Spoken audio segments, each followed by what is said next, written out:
Okay, hore ayaan usii wadan doonaa qaybteeni. So shaashada wax walba inay muuqdaan aan rajeynaa insha Allah hadduu Ilaah yiraahdo. Good. Waa kana marka meeshuu noo maraya aan tagno. Waxaan joognay candlestick-ga qaabka uu u sameysmo. Marka si qofka uu u ganacsado suuqan wuxuu u baahan yahay in uu fahmo horta marka hore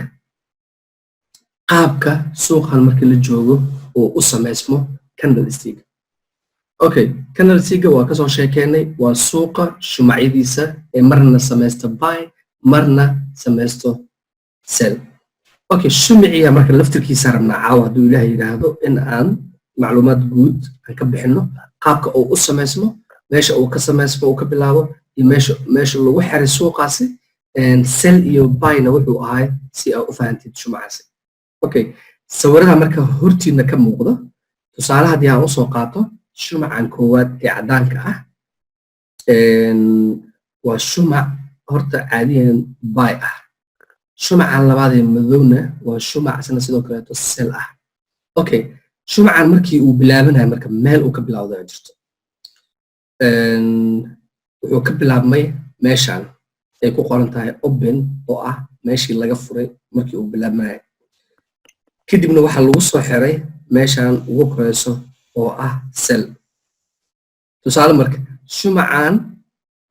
markii uu bilaabanayo marka waxa uu ku bilowday in uu aado hoos oo ah meeshii ugu hooseyso uu aaday sell. kadibna meeshan waxay noqonaysaa meeshii ugu hooseysay kadibna waxaa kasii hooseyso qaybtan loo yaqaano lower shadow oo ah meesha ugu hooseyso ee shumaca xariijintiisa ay ku dhamaato. Okay, haddii marka suuqaani uu dhaqaaq uu sameeyo marka intee ugu dheer uu aadi karaa ama uu gaari karaa dhaqaaqiisa ugu koreeyo suuqan meesha uu aadi karo waa meeshan loo yaqaano higher ama higher ay ku qoran tahay oo ah meeshii ugu koreysay iyo qaybtan kasii sareyso ayadana oo loo yaqaano overshadow oo ah meeshii ugu koreysay ee ugu dambeysay xariijinta shumacaasi. Okay, shumaca naftirkiisa marka suuqa aad joogtid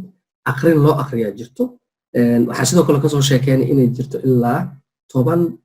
shumac ee candlestick loo yaqaano ee suuqan dhaqaajiyo ama kala bedelo jihada suuqa uu ku socday. insha Allahna kuwaas waa mowduuc gooni ah casharo gooni ah ka sameyn doonaa hadduu Ilaah yiraahdo. laakiin marka hore waxaa muhiim ah in aan fahno shumacan sida uu ku sameysmay, meesha uu ku xirmay iyo meesha uu ka bilaabmay. Okay, shumacan marka cadka hadda aan ka sheekeynayno marka uu imaado waxa uu ka bilowday aan dhahnay openkiisa meeshaana laga bilaabay. kadib haddii uu suuqani hoos uu soo aado buy meeshiisa ugu hooseyso sell aan dhaha meeshiisa ugu hooseysay waa meeshan oo ah low oo meesha ugu hooseysay ah uu suuqa uu gaaray. haddii suuqaasi la soo celiyo marka uu high uu aaday oo meesha ugu koreysay ah micnaheeda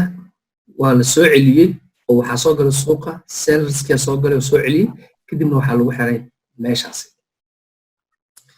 isla sidoo kale shumacan marka asna selka ah waa la mid oo muxuu ahaa ii sheeg sida kan oo kaleeto waxay wadaagaan marka meesha ugu koreyso meesha ugu hooseyso meesha lagu xiray iyo meesha uu ka furmay iyo close-ka oo ah asagana meesha lagu xiray. Okay, macluumaad guud ah markaa ka bixina marka suuqa marka la joogo shumaca hortaada ka muuqda waxaa loo yaqaanaa aan dhahay candlestick. candlestick-gaasna marka wax kale ma aha waa shumacan hortiina ka muuqda ee leh 1 2 3 4 5 iyo 6. lixdaasi shumac walba oo suuqa ka sameysma waa in uu lixdaasi wataa si aad u fahantidna waa inaad marka hore fiirisaa shumacaasi meesha uu taagan yahay iyo meesha lagu xiray iyo meesha uu kasoo bilaabay. kadibna waxaa kuu suurageli doontaa hadduu Ilaah yiraahdo in aad fahantid shumacaasi inuu yahay shumac sell ku bilowday oo ah shumac la iska iibinayay ama shumac buy ahay oo la iibsanayo. Okay, isla inta dhinacan kale gacanteena midig waxaa ka muuqda shumacyadii oo color leh.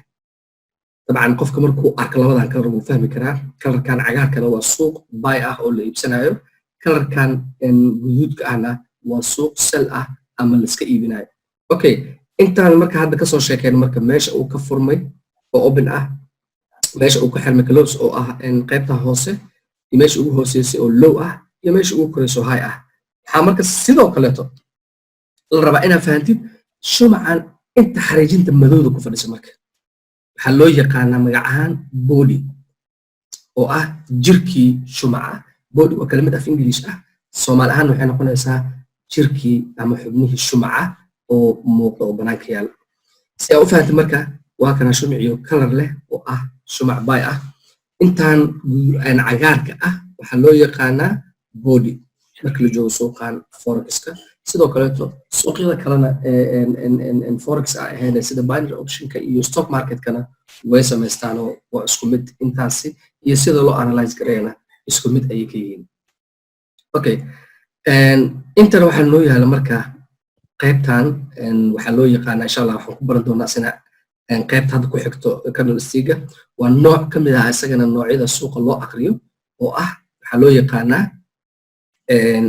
waa kana bar chart la dhahaa bar chart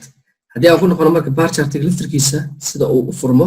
waa kana wuxuu ka furmay open oo ah meeshan kadibna wuxuu soo gaaray hoos waa la celiyey koraa loo celiyey meesha ugu sareyso high oo gaaray wuu soo noqday xariijintan ay ku qoran tahay close-ka ayaa waxa ay tahay meeshii suuqaasi lagu xiray ama shumacaasi lagu xiray okay candlestick-gan iyo bar chart-gan marka qaybtaan aan ku baran doonaa insha Allah hadduu Ilaahay yiraahdo waa saddexda nooc ee charts-ka ama shumacyada suuqan uu samaysto oo forex-ka marka la joogana loo yaqaano types of forex charts Soomaali ahaan noqonayso saddexda nooc ama shaxan ee ugu caansan marka la joogo suuqan forex-ka saddexdooda marka magacyo leeyihiin nooca koowaad waxaa loo yaqaanaa line chart oo ah noocan sida xariijinta oo kale u samaysmo haddii aad aragtidna meelaha looga sheekeeyo dhaqaalaha iyo ganacsiga wax badan oo ku arki doontaa xariijintan dhaqaalaha ee loo yaqaano line charts sidoo kale waxaa jira asna bar chart oo asna qaabkan hadda hortiina ka muuqdo u samaysmo oo ah nooc ka duwan candlestick-ga oo xariijin bidix iyo midig samaysta sida caadiga ahna u muuqda wax koor ama ul taagan ah iyo nooc saddexaad oo ah nooca badanaa aan isticmaalna anaka ee loo yaqaano candlestick chart oo ah noocan hortiina ka muuqda ee cagaarka iyo guduudka ah si aad marka u fahantid noocyo kaleeto ka duwanaa jiro laakiin waa saddexda nooc ee ugu muhiimsan marka la joogo suuqa forex-ka qofka haddii uu arko xariijintan inuu u fahmi karo inay tahay qayb ka mid ah suuqii oo kor u socda ama hoos u noqonayo magac ahaanna loo yaqaano line chart iyo sidoo kale qaybtan labaad oo asna loo yaqaano bar chart iyo qayb saddexaad oo loo yaqaano candlestick chart haddii intaas aad soo fahanta marka qaybtan yar sawirkan waxaan ugu soo daray si extra ah ama ziyaada ah waa market analyze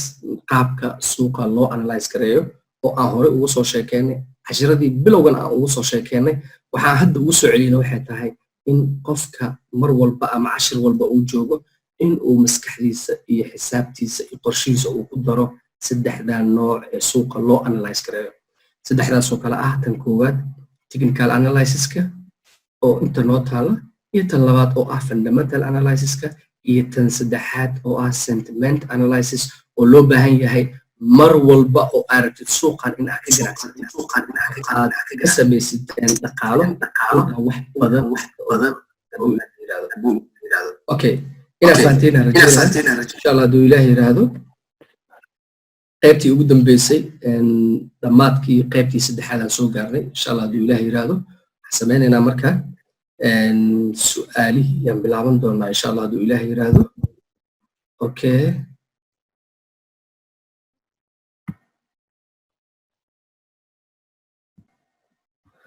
okay intaasaan kusoo gabagabaynaynaa qaybteenii saddexaad ee barashada suuqa sarifka lacagaha qalaad hadduu Ilaahay yiraahdo wax badan inaad ka fahanteen rajaynaa insha Allah intii aan hadda soo qaadanayna practice ahaan ugu celiya in aad gacanta ka samaysaan haddii aad khaladaan haddii kaleeto muhiim ma ahan laakiin waxaa muhiim ah inaad isku day aad samaysid si aad u fahantid insha Allah hadduu Ilaahay yiraahdo intaasaan kusoo gabagabaynaynaa qaybteenii saddexaad waxaa inoo balanaa insha Allah hadduu Ilaahay yiraahdo qaybaha dambe ee soo socdo hadduu Allah awoodo nafta noo desto inta ka horeysan insha Allah waxaan kaga tegaynaa khayr iyo caafimaad hadduu ilaah yiraahdo kulan dambe oo xiiso leh insha allah. السلام عليكم ورحمة الله وبركاته. وعليكم السلام.